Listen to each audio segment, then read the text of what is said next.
அனைவரும் பொய்யர்கள். ராஜா தன் நாட்டு மக்கள் யாருமே பொய்யே சொல்றதில்லன்னு நினைச்சாரு. ஒரு நாள் ராஜசபையில, நம்ம நாட்டுல யாருமே பொய் சொல்ல மாட்டாங்கன்னு நினைக்கிறேன். மன்னிக்கணும் மகாராஜா, உண்மை பேசுறதால ஏதாச்சும் ஆதாயம் கிடைச்சாதான் உண்மை பேசுவாங்க. சில முனிவர்கள் தவிர மனுஷங்க எல்லோரும் பொய் பேசுவாங்க. இல்லையே, அப்படி ஒண்ணும் இல்ல. நாணய மந்திரிகம் முனிவர்கள் இல்ல, ஆனாலும் நாங்க பொய் பேசுறது இல்லையே. மன்னிக்கணும் மகாராஜா, தேவைப்பட்டா சில சமயம் நீங்க கூட பொய் சொல்லுவீங்க. எவ்வளவு தைரியம் இருந்தா இந்த மாதிரி சொல்லுவேன். என்ன பொய் பேச வைக்க முடியுமா உன்னால? ராமன் இத சவாலா ஏத்துக்கிட்டான். கொஞ்ச நாள் ஆனதுல மந்திரிகளும் ராஜாவும் இதை பத்தி மறந்தே போயிட்டாங்க. அப்போ அந்த ஊருக்கு ஒரு முனிவர் வந்தாரு. அவர் தன்னால கடவுளை எல்லாருக்கும் காட்ட முடியும்னு சொன்னாரு. பக்தர்களே வாங்க, நீங்க இந்த அறைக்குள்ள கடவுளை ஒளி வடிவுல பார்க்கலாம். ஆனா ஒண்ணு ஞாபகம் வச்சுக்கோங்க, நீங்க ஏதாவது பாவம் பண்ணிருந்தீங்கன்னா கடவுளை உங்களால பார்க்க முடியாது. உங்க முகம் தான் உங்க கண்ணுக்கு தெரியும். சில பேர் பயந்து ஓடிட்டாங்க. சில பேர் ஒவ்வொருத்தரா உள்ள போனாங்க. இந்த செய்தியை கேள்விப்பட்ட ராஜா, ராணி, மந்திரிகள் எல்லாரோடையும் அங்க வந்தாரு. முதல்ல மந்திரிங்க உள்ள போனாங்க. அவங்க தங்களோட முகத்தையே பார்த்தாங்க. ஆனா வெளியே வந்து, நான் கடவுளை பார்த்தேன், அது பிரகாசமான வெளிச்சமா இருந்தது. ஒவ்வொருத்தரா உள்ள போய் தன் முகத்தையே பார்த்தாங்க. ஆனா வெளியே வந்து ராஜாவுக்கு பயந்துட்டு பொய் சொன்னாங்க. ஆஹா, எவ்வளவு நல்லா இருந்தது.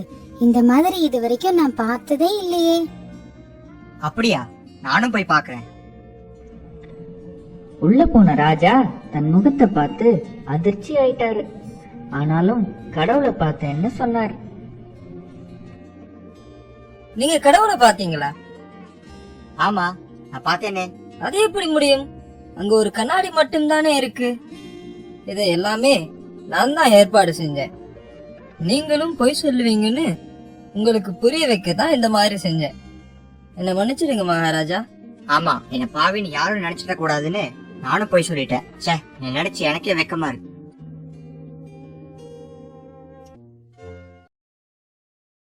கலை அறிவா பொது அறிவா?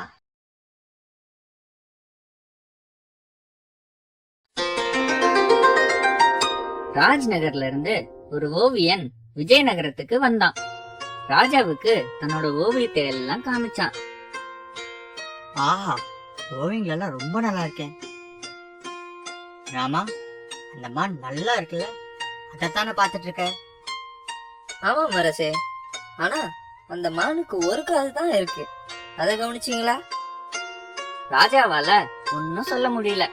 ஆனா ஓவியனால அந்த தப்ப ஒத்துக்க முடியல.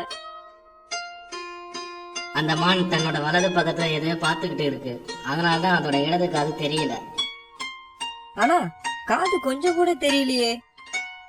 ஓவியனுக்கு ரொம்ப கோபம் வந்துடுச்சு.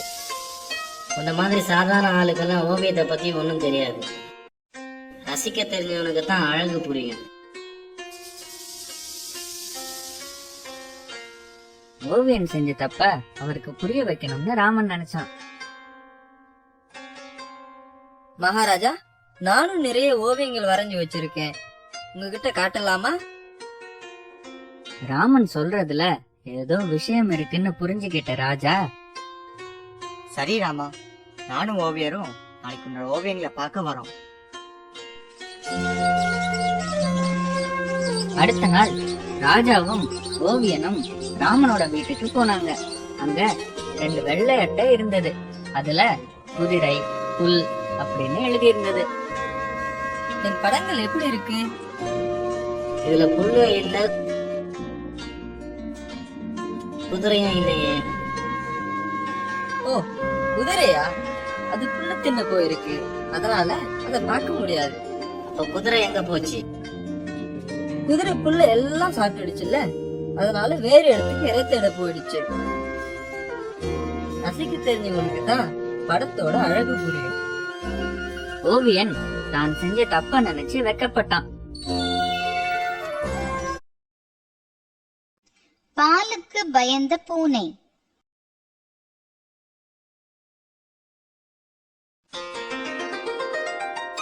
ஒரு சமயம் கிருஷ்ணதேவராயர் கொஞ்சம் பூனைகளை வாங்கினாரு. மகாராணிக்கு பூனையெல்லாம் ரொம்ப பிடிச்சு போச்சு. தன் மந்திரிங்க கிட்ட அதை கொடுத்து வளர்க்க சொன்னாங்க.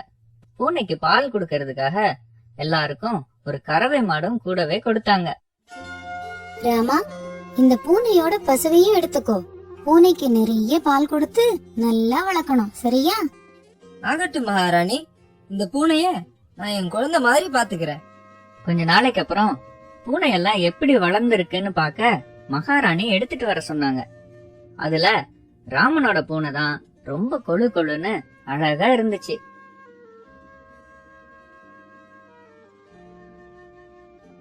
ராமா, உன் பூனை நல்லா கொழு கொழுன்னு அழகா இருக்கே.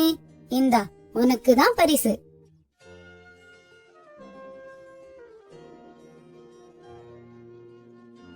பூனை ஒரு நாள் கூட பால் குடிச்சு நான் பார்த்ததே இல்ல. எப்படி கொழு கொழுன்னு ஆச்சு? அதுவா, ஒரு நாள் பூனைக்கு சூடான பால் வச்சுட்டேன். பூனையோட வாய் புண்ணாயிடுச்சு. அதுல இருந்து அது பாலை குடிக்கிறத விட்டுட்டு எலிகளை சாப்பிட ஆரம்பிச்சிடுச்சு. இதனால நம்ம வீட்டுல எலி தொல்லை குறைஞ்சிடுச்சு. குழந்தைங்களுக்கும் சத்தான பால் கிடைக்குது. ஆமாங்க, பூனையும் நல்லா இருக்கு, நம்ம வீட்ல எலித்தொல்லையும் இல்ல, குழந்தைகளும் நல்லா சத்தான பால் குடிக்கிறாங்க.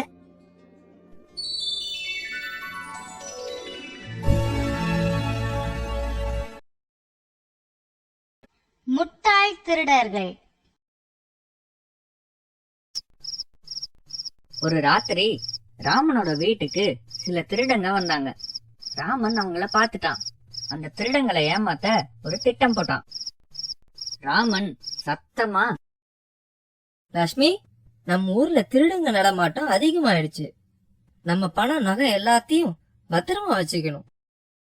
ஐயோ, நம்ம பணம் நகை எல்லாத்தையும் எங்க வைக்கிறது? ஒரு பெரிய பெட்டியில பணம் நகை எல்லாத்தையும் போட்டு கிணத்துல தூக்கி போட்டுடலாம். அதான் ரொம்ப பத்திரமான இடம்.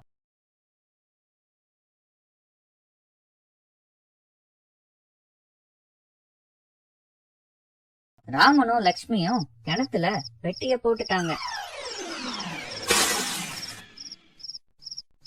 ராமனும் லக்ஷ்மியும் பெட்டிய கிணத்துல போடுறத பாத்துக்கிட்டு இருந்த திருடங்க அவங்க வீட்டுக்குள்ள போற வரைக்கும் காத்துட்டு இருந்தாங்க. கிணத்துக்குள்ள இருக்கிற பெட்டியை நம்ம எப்படி எடுக்கிறது? கிணத்துல இருக்கிற தண்ணியெல்லாம் வெளியே எடுத்துட்டோம்னா பெட்டியை சுலபமா கண்டுபிடிச்சிடலாம்.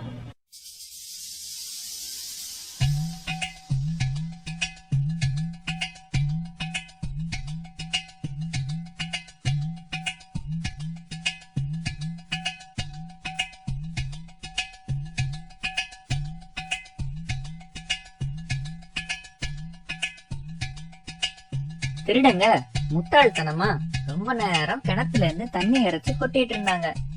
ரொம்ப நேரம் ஆனதால விடிஞ்சிருச்சு. திருடங்க அசதியாயிட்டாங்க.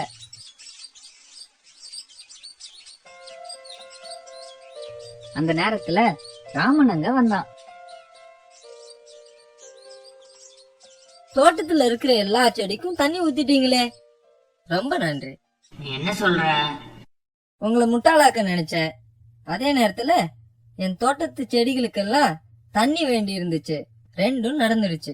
அட கடவுளே, ஏமாந்துட்டோமே. ஏமாந்த திருடங்க ஒரே ஓட்டமா ஓடிட்டாங்க. அடுத்த நாள் இந்த கதையை கேட்ட ராஜா குலுங்கி சுதந்திர வாழ்க்கை.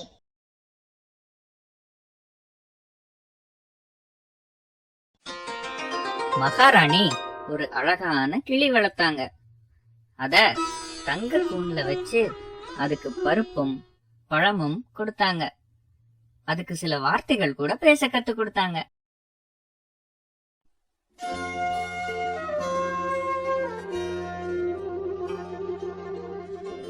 வாங்க வாங்க, வணக்கம். என்ன இது வித்தியாசமான குரலா இருக்கே? வா ராமா, இந்த கிளி நம்ம அரண்மனையில தான் இருக்க போகுது. அதுக்கு நல்ல வார்த்தைகள் மட்டும்தான் பேச தெரியும். என்னது, பேசுமா? பறவைங்க சொந்தமா பேசாது, நீங்க குடுக்கிற சாப்பாட்டுக்காக தான் பேசும். இல்ல ராமா, இது வித்தியாசமான கிளி. நல்ல வார்த்தைகளை மட்டும்தான் பேசும். மன்னிக்கணும் மகாராஜா, நீங்க அனுமதி கொடுத்தா அது பொய்ன்னு நிரூபிச்சு காட்டுறேன். எப்படி நிரூபிப்ப? நான் கிளிய கொஞ்ச நாள் என்கிட்ட வச்சுக்கிட்டு அப்புறம் எடுத்துட்டு வரேன். சரி, நீ நிரூபிக்கலனா உனக்கு தண்டனை நிச்சயம். ராமன் அந்த கிளியை எடுத்துட்டு போய் ஒரு பறவை பராமரிப்பவரை வச்சு கிளிக்கு சில கெட்ட வார்த்தைகள் கத்து கொடுத்தான். ராஜா ஒரே அழுக்கு, ராணி ரொம்ப அசிங்கமா இருக்கா அப்படின்னு சொல்லி தந்தான். கொஞ்ச நாளைக்கு அப்புறம் கிளிய ராஜா கிட்ட கூட்டிட்டு போனான். ராஜா ஒரே அழுக்கு, ராணி ரொம்ப அசிங்கமா இருக்கா. ராஜா ஒரே அழுக்கு, ராணி ரொம்ப அசிங்கமா இருக்கா. ராஜா ஒரே அழுக்கு, ராணி ரொம்ப ராமா, என் கிளிய என்ன செஞ்ச? இங்க இருந்த போது இந்த மாதிரி பேசலையே. தயவு செய்து என்ன மன்னிச்சிடுங்க மகாராஜா. மிருகமும் பறவையும் நாம் கொடுக்கிற உணவுக்காக நாம என்ன சொல்லி தரமோ அதை தான் சொல்லும். பறவைகளையும் மிருகத்தையும் அடைச்சு வைக்க கூடாது. மகாராஜா தான் தவறு செஞ்சதை நினைச்சு கிளிய வெளியே பறக்க விட்டுட்டார்.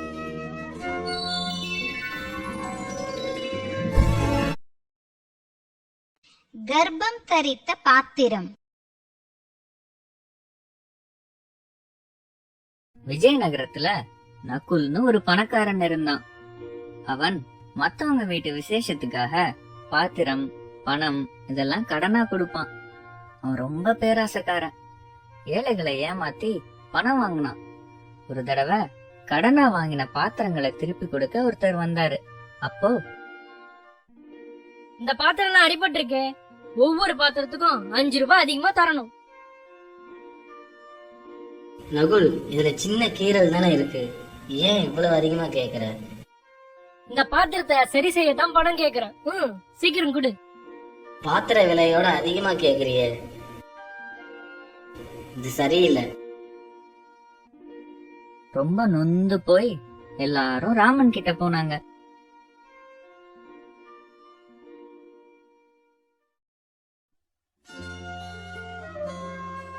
ராமா, தயவு செய்து எங்களை நகுல்கிட்ட இருந்து எப்படியாவது காப்பாத்து. என்ன ஆச்சு உங்களுக்கு? என்ன கஷ்டம் சொல்லுங்க. நகுல் எங்களை ஏமாத்தி நிறைய பணம் வாங்குறான். கவலைப்படாதீங்க, அவனுக்கு சரியான பாடம் கத்து தரேன். நகுலுக்கு பாடம் புகட்ட ராமன் ஒரு நல்ல யோசனை செஞ்சிருந்தான். நகுல் வீட்ல, எங்க வீட்டுல ஒரு விசேஷம் இருக்கு, எனக்கு 2 பாத்திரம் கடனா தர்றீங்களா? இந்த பாத்திரத்தை எடுத்துக்கோ, 2 நாளை திருப்பி கொடுத்துடணும். அதுக்கு 10 ரூபாய் தரணும். 2 நாளைக்கு அப்புறம் அந்த பாத்திரங்களை திருப்பி கொடுக்க ராமன் நகுல் வீட்டுக்கு போனான். கூடவே 2 சின்ன பாத்திரங்களையும் எடுத்துட்டு போனான். நகுல், இந்தா உன்னோட பாத்திரமும் பணமும். என்ன இது? ஏன் இந்த சின்ன பாத்திரங்களை என்கிட்ட தர? அது என்னோடது இல்லையே. நகுல், நீ பாத்திரங்களை எங்கிட்ட கொடுக்கும்போது அது கர்ப்பமா இருந்தது. அதுங்க போட்ட குட்டிங்க தான் இது. சின்ன பாத்திரங்களும் உன்னோடதுதான், நீ கண்டிப்பா எடுத்துக்கணும். பேராசக்கார நகுல் அந்த பாத்திரங்களை எடுத்துக்கிட்டான். அவன் ராமனை முட்டாள்னு நினைச்சான். கொஞ்ச நாளைக்கு அப்புறம் ராமன் நகுல் வீட்டுக்கு திரும்ப வந்தான். தன் வீட்டு கல்யாணத்துக்கு 20 பாத்திரம் வேணும்னு கேட்டு வாங்கிட்டு போனான். ரொம்ப நாளாச்சு, ராமன் வரவே இல்ல. நகுல் ராமன் வீட்டுக்கு போனான். ராமா, என்கிட்ட வாங்கின பாத்திரம்லாம் எங்க? ஓ, அதுவா? நீ கொடுத்த பாத்திரங்க கர்ப்பமா இருந்தது. அப்படின்னா குழந்தைங்களோட சேர்த்து திருப்பி தந்திருக்கணுமே. எங்க என் பாத்திரம்லாம்? இல்ல நகுல், எல்லா பாத்திரமும் பிரசவத்துல செத்து போச்சு. நகுல் தான் ஏமாந்துட்டோன்னு புரிஞ்சுக்கிட்டான். இனிமே யாரையும் ஏமாத்த கூடாதுன்னு முடிவு செஞ்சான். ராமனுக்கு தண்டனை. கிருஷ்ணதேவராயரை கொல்லணும்னு கோல்கொண்டா நாட்டு ராஜா ரொம்ப நாளா நினைச்சிட்டு இருந்தான். அதுக்காக விஜயநகரத்துக்கு ஒரு ஒற்றனை அனுப்புனான். அவன் ராமனோட வீட்டுக்கு போய் சின்ன வயசுல காணாம போன லக்ஷ்மியோட தம்பி திரிலோக் அப்படின்னு தன்னை அறிமுகப்படுத்திக்கிட்டான். அக்கா, நான் நிறைய ஊருக்கு போய் நிறைய பணம் சம்பாதிச்சேன். உனக்காக புடவை நகை எல்லாம் வாங்கிட்டு வந்திருக்கேன். அப்படியா? இத்தனை நாளா நீ காணோன்னு ரொம்ப கவலைப்பட்டோம். என்னங்க, சின்ன வயசுல காணாம போன என் தம்பி த்ரிலோக் 15 வருஷம் கழிச்சு வந்திருக்கான். அப்படியா? ரொம்ப சந்தோஷம். வா த்ரிலோக், எங்க கூட கொஞ்ச நாள் கண்டிப்பா இருக்கணும். அந்த ஒற்றன் ராமன் எழுதுற மாதிரி ராஜாவுக்கு ஒரு கடிதம் எழுதினான். அதுல ஒரு ரகசியத்தை பத்தி பேசுறதுக்காக ராஜா தன் வீட்டுக்கு தனியா வரணும்னு எழுதியிருந்தான். ராஜா தனியா வரும்போது ஒற்றன் அவரை கொல்ல பார்த்தான். ஆனா ராஜா தப்பிச்சிட்டாரு. ராமன் இப்படி நடந்ததை நினைச்சு ரொம்ப வருத்தப்பட்டான். அவன் ராஜா கிட்ட போய், அந்த ஒற்றனை நம்பி நான் வீட்டுல இடம் கொடுத்ததை நினைச்சு வெக்கமா இருக்கு மகாராஜா. தயவு செய்து எனக்கு தண்டனை கொடுங்க. இல்ல ராமா, நான் உன்னை நம்புறேன். இதுவும் தப்பு இல்ல. எதிரிங்க என்ன கொல்ல செஞ்ச சதி இது. இல்லை மகாராஜா, என் மேலேயும் தப்பு இருக்கு. இதுக்கான தண்டனை எனக்கு கிடைச்சே ஆகணும். சரி, அப்படின்னா மரணம் தான் உனக்கு தண்டனை. எப்படி சாகணும்னு நீயே முடிவு பண்ணிக்கோ. ரொம்ப நன்றி மகாராஜா. நான் முதுமையால சாக விரும்புறேன். நீ இந்த தண்டனையில இருந்து தப்பிச்சிருவேன்னு எனக்கு தெரியும். உன்னை நினைச்சா ரொம்ப பெருமையா இருக்கிறாமா.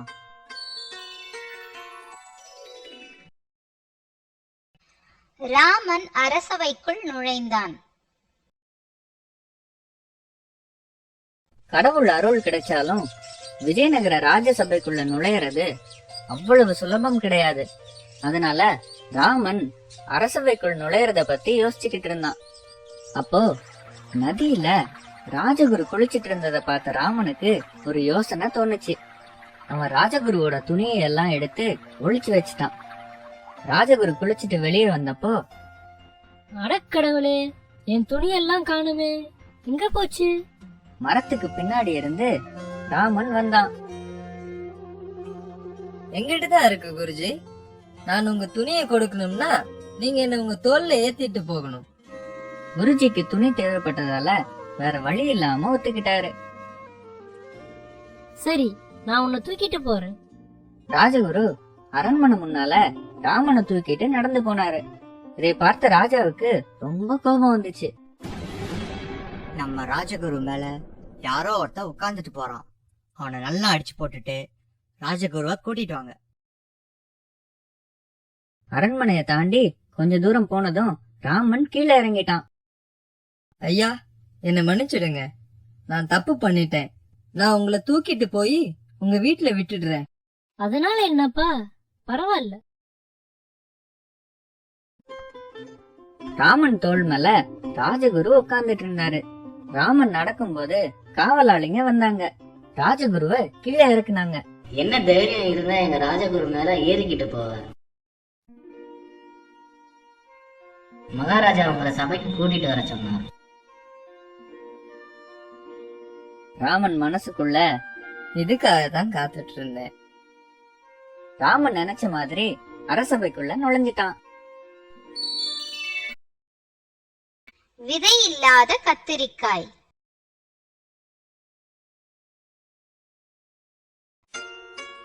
கிருஷ்ணதேவராயர் தன் தோட்டத்துல ஒரு புது வகையான விதை இல்லாத கத்திரிக்காய வளர்த்துட்டு வந்தாரு.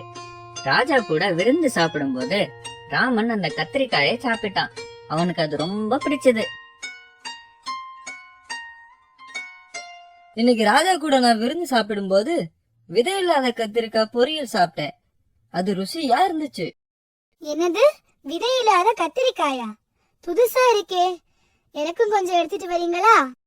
அது முடியாதே. ராஜா அவர் தோட்டத்துல வளர்க்கிறார். அந்த தோட்டக்காரர் யாரையும் எடுக்க விட மாட்டார். ஆனாலும் ராமனுக்கு தன் மனைவிய சந்தோஷப்படுத்தணும்னு ஆசை. அதனால் ராமன் கொஞ்சம் கத்திரிக்காய திருடிட்டு வந்தான். இந்தாங்க, விதை இல்லாத கத்திரிக்காய் பொரியல் தயார். நம்ம பையன் வெளிய தூங்குறான். அவனையும் எழுப்பி கூட்டிட்டு வாங்க, எல்லாரும் சேர்ந்து சாப்பிடலாம். ராமன் தன் பையனை எழுப்புறதுக்காக தூங்கிக்கிட்டு இருந்த பையன் மேல கொஞ்சம் தண்ணி தெளிச்சான். என்ன இது, மழை பெய்யுது. அடுத்த நாள் கத்திரிக்காய் காணாம போனது ராஜாவுக்கு தெரிஞ்சது. அவர் ராமன் மேல சந்தேகப்பட்டாரு. குழந்தைங்க பொய் சொல்ல மாட்டாங்கங்கறதுனால ராமனோட பையனை கூட்டிட்டு வர சொன்னாரு. தம்பி, நீ கத்திரிக்காய் பொரியல் சாப்பிட்டியா? ஆமா மகாராஜா, ரொம்ப ருசியா இருந்துச்சு. எப்ப சாப்பிட்ட? நேத்து ராத்திரி நான் தூங்கிட்டு இருக்கும்போது திடீர்னு மழை பெஞ்சது. அப்ப எழுந்து அந்த ருசியான கத்திரிக்காய் சாப்பிட்டேன்.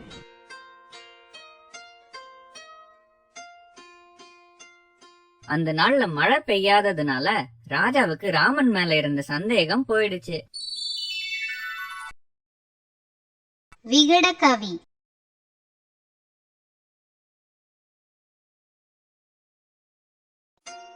ராமன் தந்திரமா கோட்டைக்குள் நுழைஞ்சது மகாராஜாவுக்கு தெரிஞ்சு போச்சு.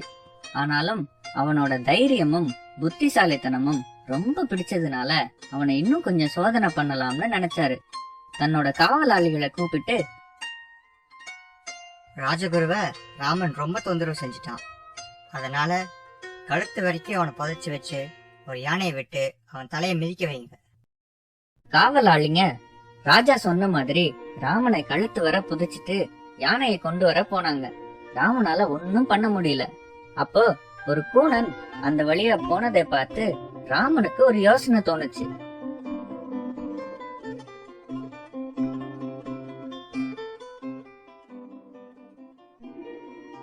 நண்பா, நீங்க வந்தது உன்னோட அதிர்ஷ்டம் தான். என்னது அதிர்ஷ்டமா? எனக்கா? நானும் உன்ன மாதிரி கூணன் தான். ஒரு பள்ளத்துல கழுத்து வரைக்கும் மண்ணை மூடிக்கிட்டு கொஞ்ச நேரம் இருந்தா கூன் சரியாயிடும்னு ஒரு வைத்தியர் சொன்னாரு. அப்படியா? அப்ப உன்னோட கூன் போயிடுச்சா? என்ன கொஞ்சம் வெளியே தூக்கி விடுறியா? கூன் போயிடுச்சான்னு பாக்கலாம். அந்த கூனன் ராமனை வெளியே எடுத்துட்டு ராமனோட நேரான முதுக பார்த்து ரொம்ப ஆச்சரியப்பட்டான். ஆஹா, என்னோட கூன் போயிடுச்சு. இப்போ என்னால நேரா நடக்க முடியும். ஐயா, என்னையும் அந்த மாதிரி செஞ்சு விடுறீங்களா? என்னோட கூனையும் நேராக்கிக்க ஆசையா இருக்கு. ராமன் அந்த கூனனை பள்ளத்துக்குள்ள வச்சு கழுத்து வரைக்கும் மூடிட்டு சந்தோஷமா ராஜசபைக்கு வந்தான்.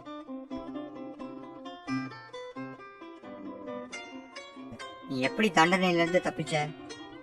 ஒரு கூனன் வந்து என்ன காப்பாத்திட்டா மகாராஜா. உன்னுடைய புத்திசாலித்தனத்தையும் அறிவையும் பார்த்து எனக்கு ரொம்ப சந்தோஷமா இருக்கு. இப்போல இருந்து நீதான் நம் அரசு விகடகவி.